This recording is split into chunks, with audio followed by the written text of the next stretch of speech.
Thank you, Scott. Thanks. It's good to be here. I was sorry to miss the first few presentations this morning. I was flying in, but I'm guessing that this will be the first one that starts with a poem.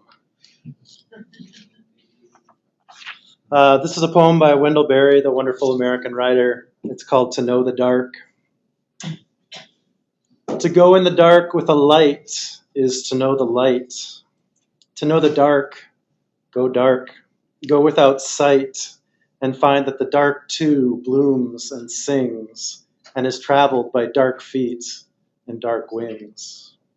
So that's the epigraph for my book, and it really speaks to what I was hoping to do with this book, which is to present a book full of experiences of me getting out into the night and experiencing night. I so often had the experience, I'm sure many of you have had, of heading out into the night as everybody else is heading back the other way. It's just a kind of I remember driving up in Acadia National Park, driving up to, what is it, Mount Desert Island? The Cadillac, right, exactly. And thanks, Chad. I was driving up there and all the other cars were streaming back down, which in a way I love, but I think it speaks to our lack of connection with the night and with the night sky. So one of the first experiences I had was to fly out to Las Vegas and rent a car and drive up to Great Basin National Park. And so I went from one of the brightest places in this country to one of the darkest, and thought I'd read a short passage from what happened on the way. In the Minneapolis suburb where I grew up lies a golf course with a road cutting through its center, a white picket fence on either side. As a teenager, I drove an old Volvo that allowed me to turn off its headlights and sail a sloping, curving road lit only by parking lights at 35 miles an hour. The red wagon I own now is too smart and too safe for that. The headlights remain on whether I want them to or not. And I assume the same is true of my brand new rental. But I'm wrong. The temptation is immediate and irresistible, despite the fact I'm not going 35 miles an hour on this straight highway, but nearly 3 times 35. I rotate the dial. In an instant, the road disappears, my stomach drops, and I feel as though flung from the edge of the earth. The sensation is exhilarating fear as my every fiber demands to know what I'm doing. I turn the headlights back on and feel my heart return to beating. The highway before and behind me holds no other cars, and no artificial lights shine in the black sea on either side. I turn the lights off again and again, longer each time, long enough for my eyes to focus on what little of the highway my parking lights reveal, long enough to look ahead at the starry night flowing over and toward and past, and think of Star Trek Starship Enterprise accelerating into space, long enough to feel the car begin to float from the road's surface and fall into the sky. The temptation is to leave off the lights, to drive in the dark for more than these few moments. But while I'm happy to know the thrill of boldly going 100 miles an hour through the desert at night, to feel catapulted from Earth into space, I am also happy to be alive. And so I slow to 20 miles an hour. It's what seems now a trolling speed. And so I turn even the parking lights off and lean my head from the driver's window. The warm, dry air flows over, the asphalt rolls underneath, and I realize I'm headed for a meeting with the Milky Way as it bends from one end to the other. As though on its own, the car slows to a stop in the middle of Route 93 in the middle of the Great Basin Desert. Any car or truck coming from either direction will show long before I'd need to move. Unless, of course, they are driving with their lights off too.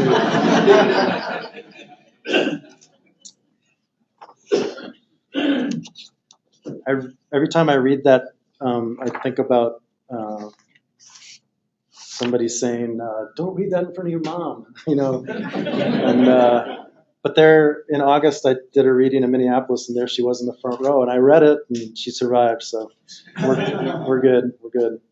Another early experience. Let me back up just a second. I know some of you know the book, and I wanted to read from the book to introduce the book to those of you who don't know about the book. And I also want to just tell you what I've been up to and with the book and how it's been received and go from there. So that's what I thought I'd do in my time allotted today. Introduce the book and update what's been happening. So many of you, I'm sure, know the writer Bob Berman, and one of my other early adventures was to go up and talk with him in upstate New York, where he lives. And those of you who know Bob know that he writes with a real sense of humor. He likes to write about astronomy with a sense of humor, and as he said, that's not always the easiest thing to do. But he told me that his all-time favorite article that he had written was where he collected all the dumb questions he'd been asked over the years. And he titled that article "An F in Science." And I, of course, said, well, what's the dumbest question you've ever been asked? And he said, well, it's hard to top. If a solar eclipse is so dangerous, why are they having it?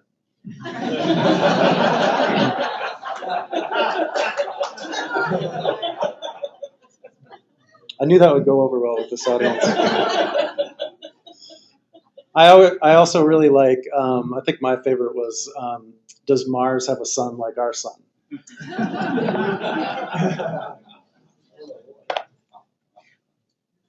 Well, I know. Exactly. What are your credentials again, sir?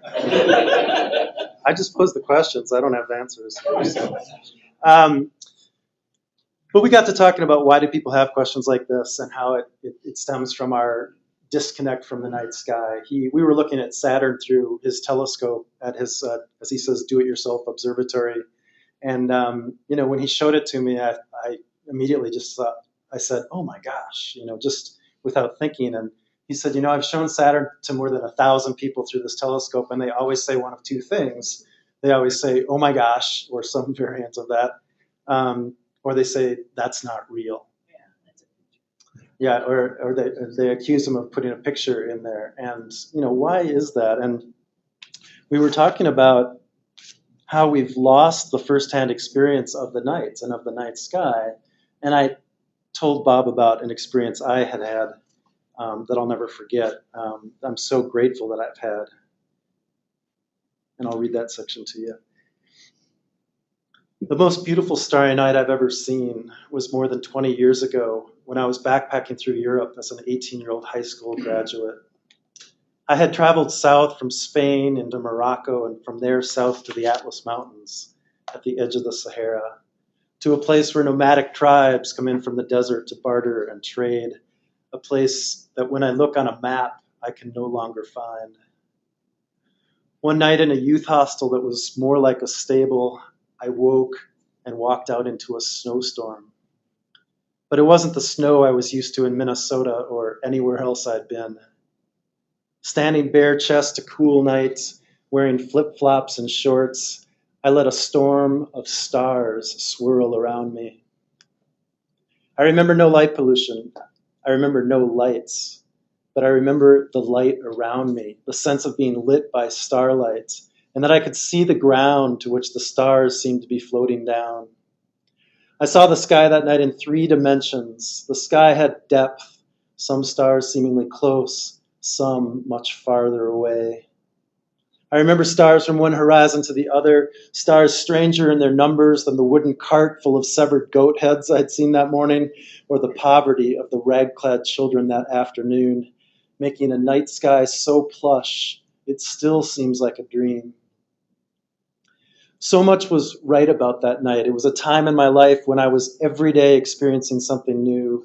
I felt open to everything, as though I were made of clay, and the world was imprinting upon me its breathtaking beauty. Standing nearly naked under that Moroccan sky, skin against the air, the dark, the stars, the night pressed its impression, and my lifelong connection was sealed. And I think that's the kind of experience that we've lost or are losing. Especially our children are losing that experience. So I wanted to just say thank you to a few people in front of everybody else, people who helped me with the book. Dan DeRisco, I'm sure many of you recognize this wonderful photograph. Nancy Clanton, Chad Moore, others who are in the book who you will read about if you haven't already. So here's the book if you haven't seen it. I think Tyler Nordgren, who did the art for it, I look at Dan's picture and then I look at I just wonder if there's some correlation there. I don't know. Anyway, he did a beautiful job with it. I borrow the idea of the Bortle scale. I start with chapter 9. I work my way down to chapter 1, starting in bright places, Las Vegas, Times Square, working down to darker places. The chapters that I end up talking about the most with people in talks that I do are 7, 6, and 5, safety and security. Number 7, we have to talk about that, human health, and ecology. I also really love chapter 4, the value of metaphoric darkness. Just give you some of the highlights from my presentation and some of the things that people really respond to when I show them. They love this slide of light trespass, the brand new science building here, the black curtains hanging in the windows where the students live. They love this shot of Harrisonburg, Virginia, with the stadium lighting that stays on all night long. When I moved to Harrisonburg to teach at James Madison, I asked somebody, why is it on all night long? And they said, it's advertising for the school. They love this look, that shows the trajectory. We've probably seen these images before. And my audiences love these back-to-back photos. If you have ones like this, that you talk about the glaring light. Sorry. It's okay. And then you show them the next one with the bad guy in the fence, right? And you can talk about how bright lights make it harder to see, cast shadows and all that kind of thing. They also love this image, and when I talk about the importance of true darkness, natural darkness, the night sky for our souls, our spirits, our creativity, I often use the line, how many young Van Goghs are out there right now who aren't being inspired to this?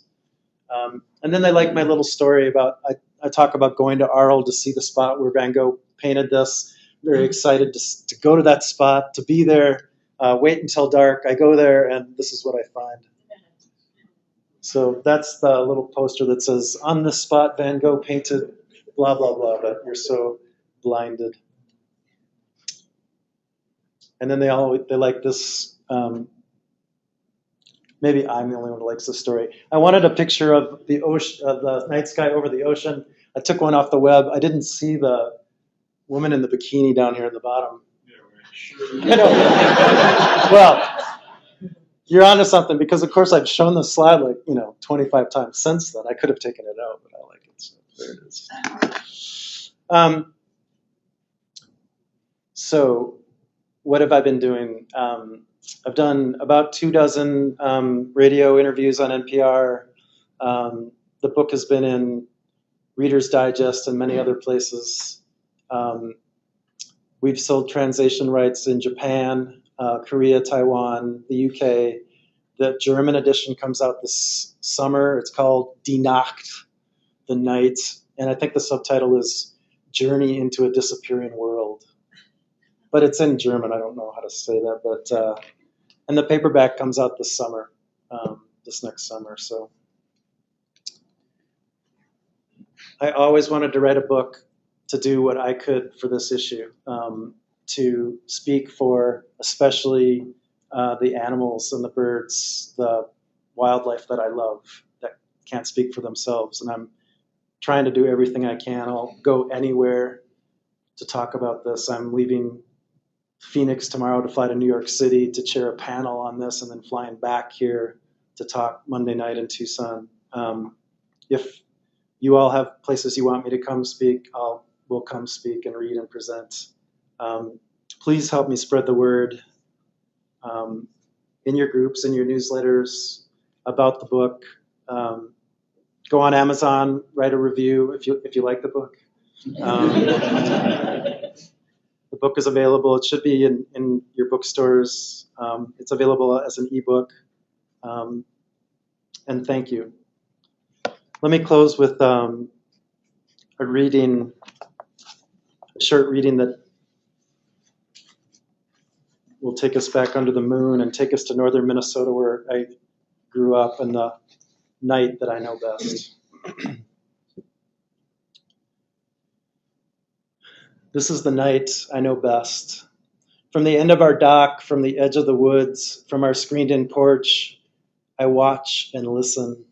And on nights when the lake calms, I pull the ancient aluminum canoe from under the cedar trees and push it into water heavy like black oil, though clean and clear and cool. I back from dark shoreline shadows, paddling through stars, and raise a gold moon from the trees.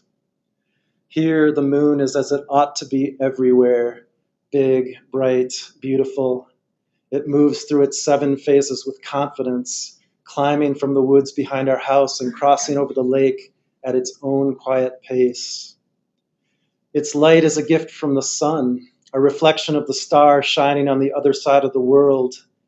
Remarkably, the moon's gray ash and rock reflect only about 7% of the lights on its way, about as much as a sidewalk. But that's enough to illuminate the forest, bringing it alive with the scents and sounds of countless crepuscular and nocturnal species, flying, hunting, singing, breathing. In ecosystems all over the world, it's the same. The dark provides cover, the moon provides light, and while the humans are home in our boxes, watching our boxes, the nocturnal creatures keep this world alive. Thank you.